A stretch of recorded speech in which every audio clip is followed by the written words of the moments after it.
Ingat lagi boleh takbir raya. Musim raya satu kampung Sungai Eco kan, suasana takbir raya. Saya pun kat rumah takbir raya. Allahu Akbar, Allahu Akbar, Allahu Akbar.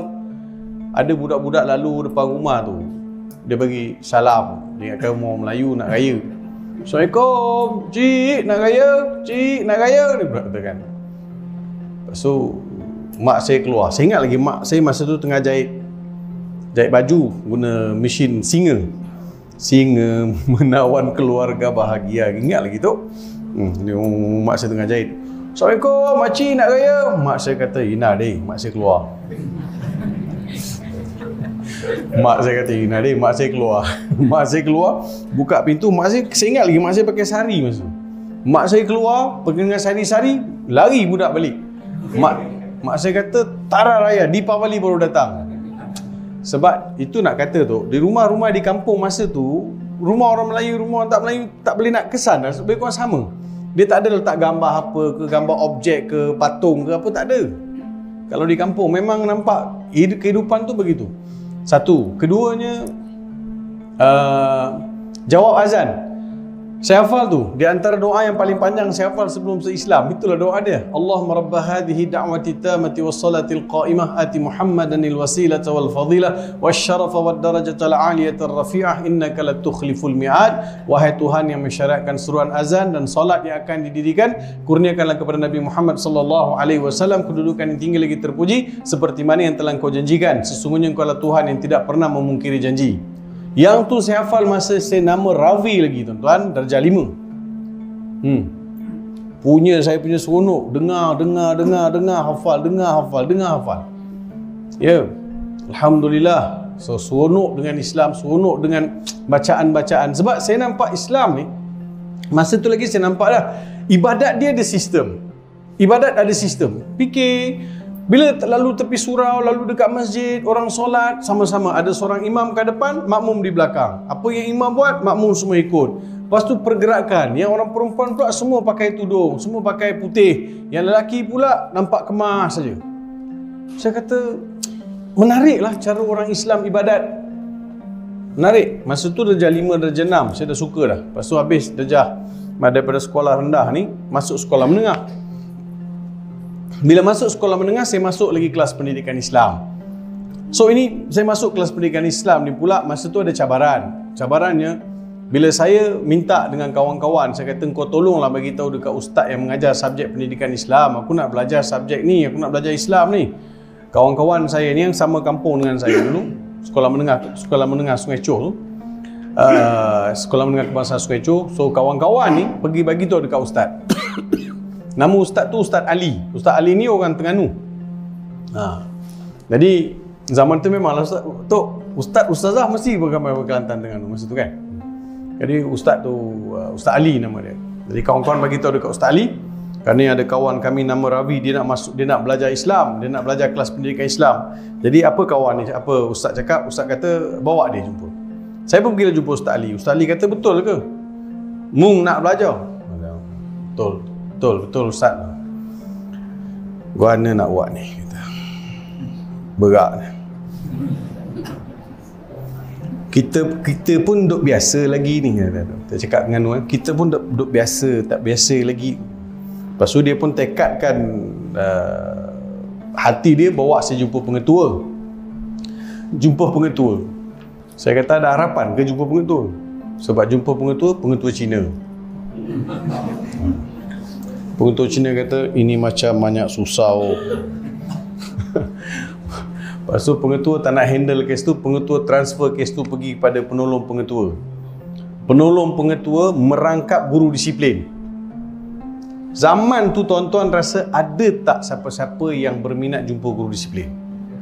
85, 86 ada tak? Zaman tu guru disiplin bawa rotan, tak pernah tinggal rotan. Tak kena je dia tak kira. Duluan. Dahlah guru disiplin, penolong kanan merangkap guru disiplin. Nama dia Cikgu Gunalan.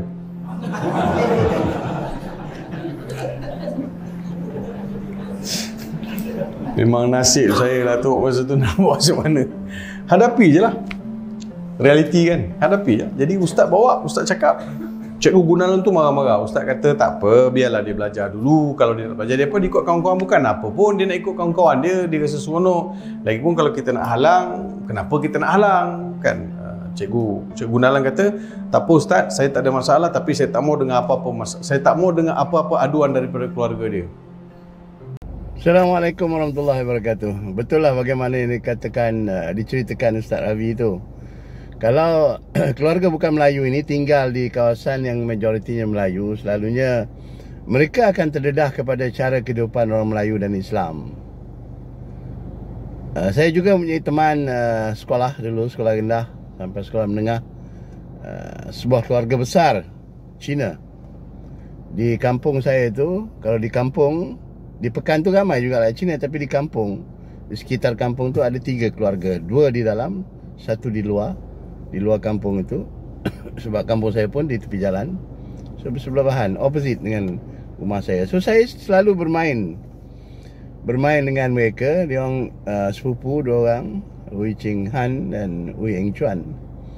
Dan selepas 30 tahun tak berjumpa, baru I think last 2 years, somebody dalam grup kita orang, grup sekolah kita orang, sekolah rendah, ada memberitahu bahawa dia orang jumpa dalam dan bawa masuk dalam grup itu, grup WhatsApp, Hui Eng Chuan, salah seorang classmate kita sampai form 3 mungkin, daripada standard 1.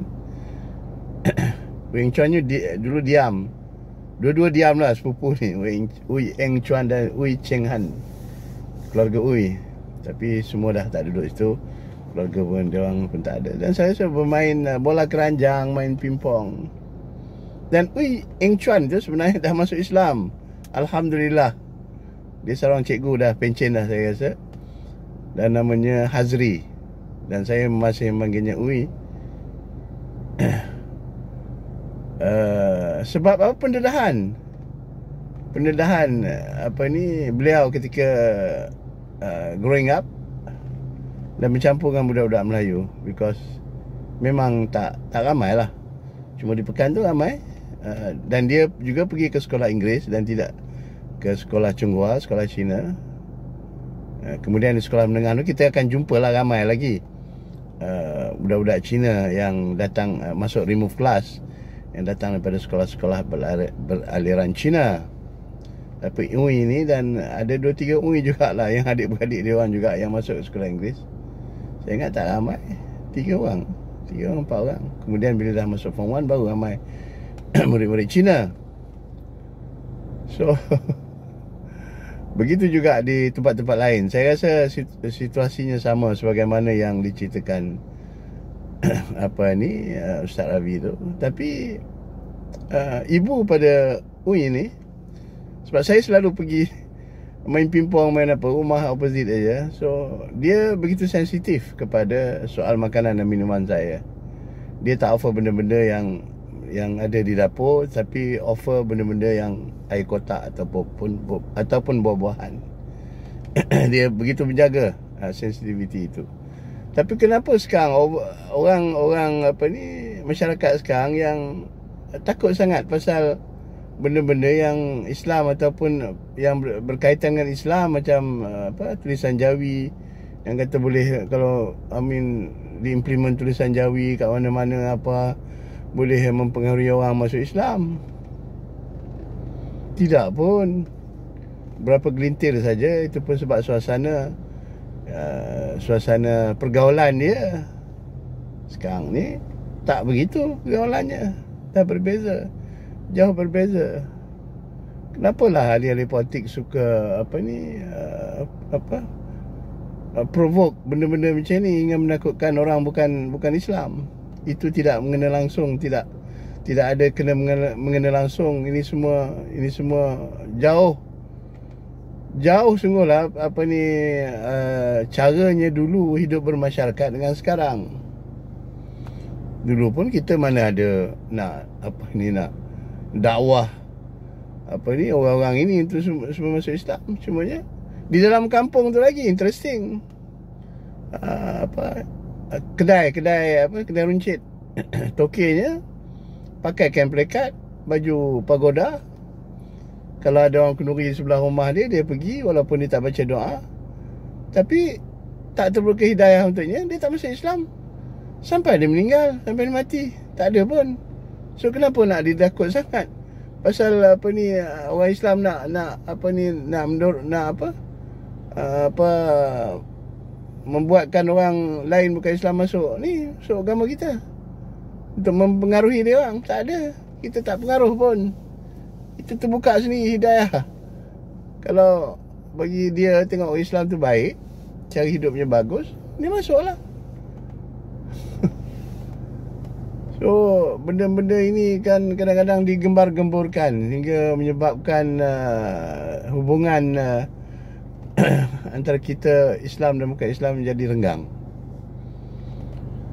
So it's interesting to listen to Ustaz Ravi punya pengalaman, to share pandangan.